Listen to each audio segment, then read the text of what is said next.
Canada work visa और LMIA। कैसे आप पा सकते हैं कनाडा का वर्क वीज़ा और LMIA।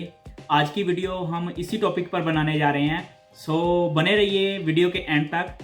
सत श्री अकाल दोस्तों, मेरा नाम है हरजिंदर सिंह और आप देख रहे हैं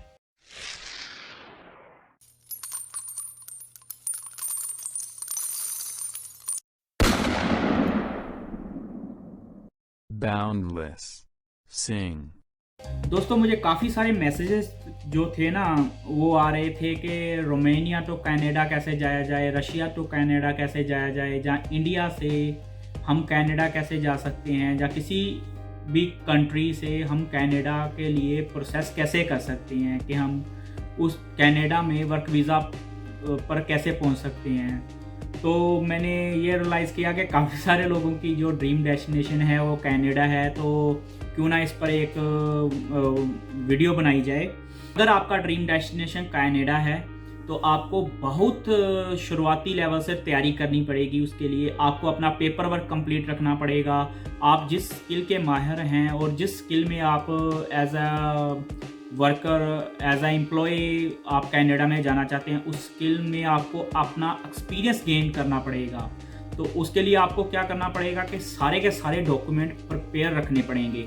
आपके पास एक डिप्लोमा होना चाहिए और उस स्किल के रिगार्डिंग, जिस स्किल में आप माहिर हैं उसका डिप्लोमा होना चाहिए, किसी रिप्यूटेड इंस्टीट्यूट से होना चाहिए जो रजिस्टर्ड हो।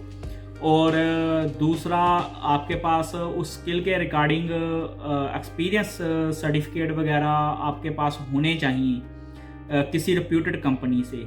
सो इसमें क्या होता है कि आपके पास ऑफर लेटर होना चाहिए, एक्सपीरियंस लेटर होना चाहिए, सैलरी स्टेटमेंट होनी चाहिए रेगुलर सैलरी की। अगर आपके पास ये सब कुछ हैं, डॉक्यूमेंट बिल्कुल फर्जी नहीं है, ओरिजिनल डॉक्यूमेंट हैं, तो आप अपना जो वीज़ा प्रोसेस है ना जहाँ फिर LMIA के लिए अप्लाई है वो अपने होम कंट्री से भी कर सकते हैं। होम कंट्री से भी आपके चांसेस काफ़ी होते हैं सक्सेस होने के, बट आप अगर अपने वर्क वीज़ा के प्रोसेस को और ज़्यादा सक्सेसफुल बनाना चाहते हैं तो बेटर है कि अगर आपका जॉब एक्सपीरियंस जो है किसी बाहर की कंट्री में, किसी यूरोपियन कंट्री में, या रशिया में, या अरब कंट्री में, या थाईलैंड, हांगकांग, ऐसी किसी कंट्री में जहाँ पर ज़्यादातर इंडियन, जहाँ पाकिस्तानी, जहाँ जो भी बांग्लादेशी, नेपाली लोग जाते हैं, उस कंट्री से आपका अगर वर्क एक्सपीरियंस है तो आप ट्राई कर सकते हैं वर्क वीज़ा के लिए। तो अब बात करते हैं कि ये सारे डॉक्यूमेंट होने के बाद आपको करना क्या पड़ेगा। तो करना दोस्तों आपको ये है कि आपको सबसे पहले तो एक एम्प्लॉयर ढूंढना है, क्योंकि अगर आप वर्क परमिट के लिए अप्लाई कर रहे हैं तो जाहिर सी बात है आपके पास एक लीगल और वैलिड जॉब होनी चाहिए कनाडा में। तो लेबर अथॉरिटी के हिसाब से एलिजिबल करता हो कि वो आपके लिए वहाँ से LMIA ले सके।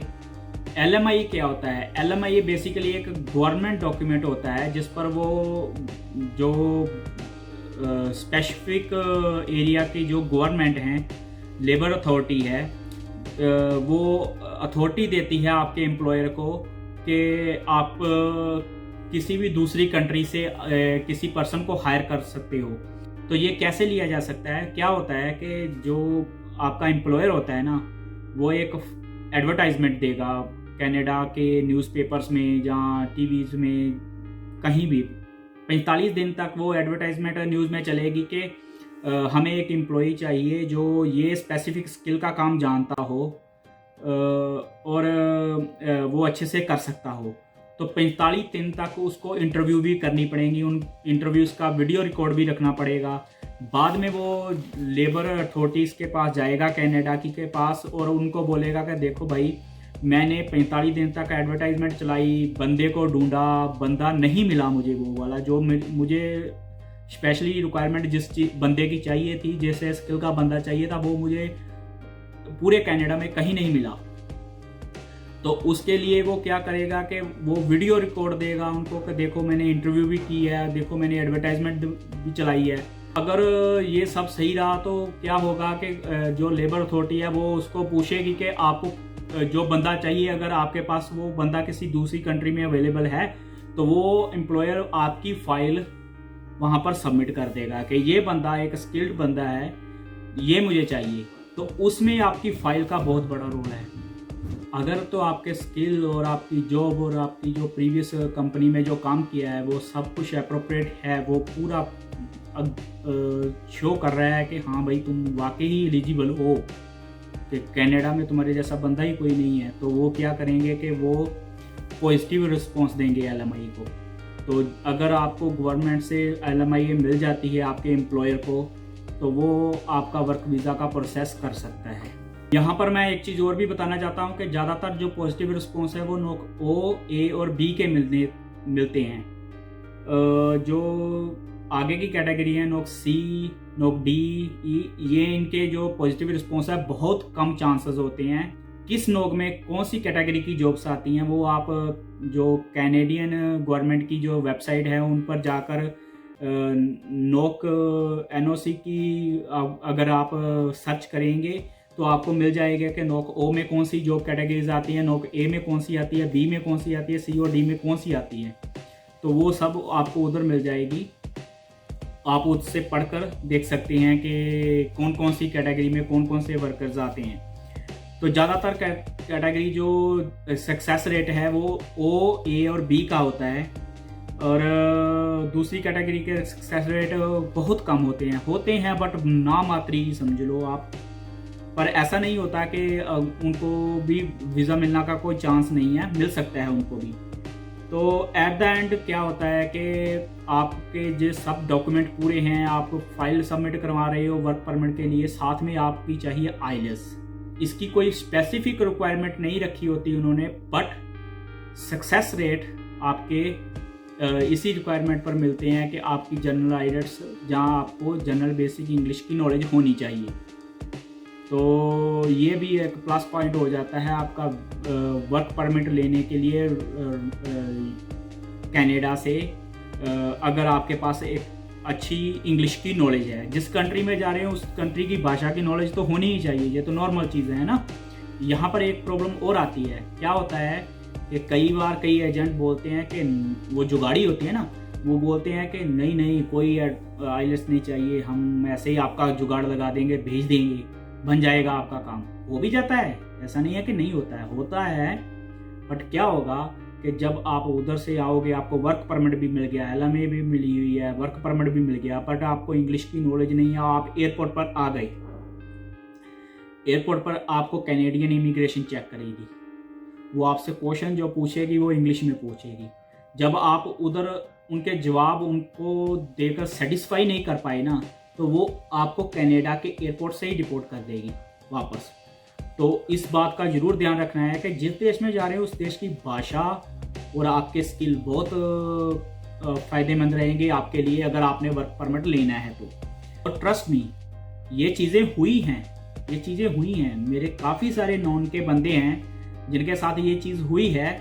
वो इधर से वीज़ा लगवाकर एजेंट को पैसे देकर वीज़ा लगवा लिया और उधर चले गए, वर्क परमिट लेकर उधर चले गए, और एयरपोर्ट से फिर उनको वापस आना पड़ा, और बाद में बोले हैं एजेंट को कि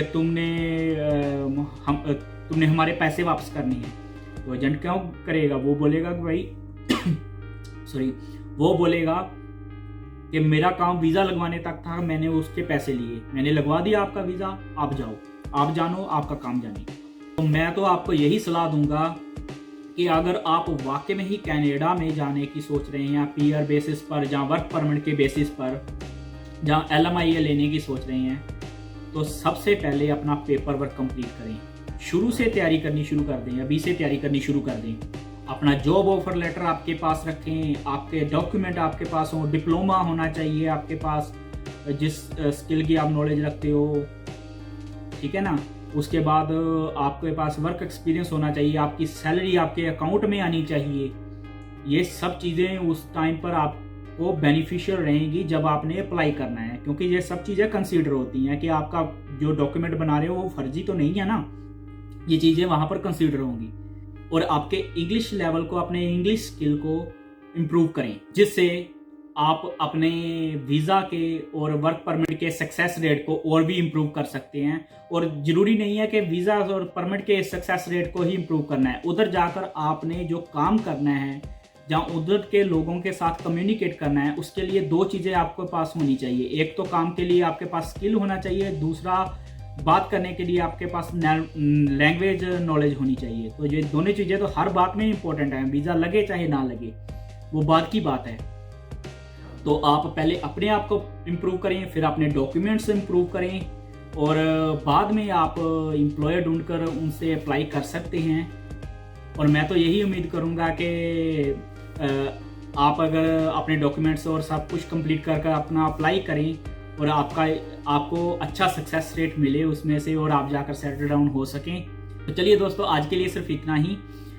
उम्मीद करता हूँ कि ये वीडियो आपके लिए इन्फॉर्मेटिव रही होगी। अगर हाँ तो वीडियो को लाइक कीजिए, शेयर कीजिए अपने दोस्तों के साथ, चैनल को सब्सक्राइब कीजिए और बेल आइकन का बटन दबाना मत भूलिए, ताकि मेरी लेटेस्ट वीडियो के नोटिफिकेशन आप तक हमेशा ही पहुंचते रहें। तो चलिए दोस्तों, मिलते हैं किसी नई वीडियो में नए कंटेंट के साथ। तब तक के लिए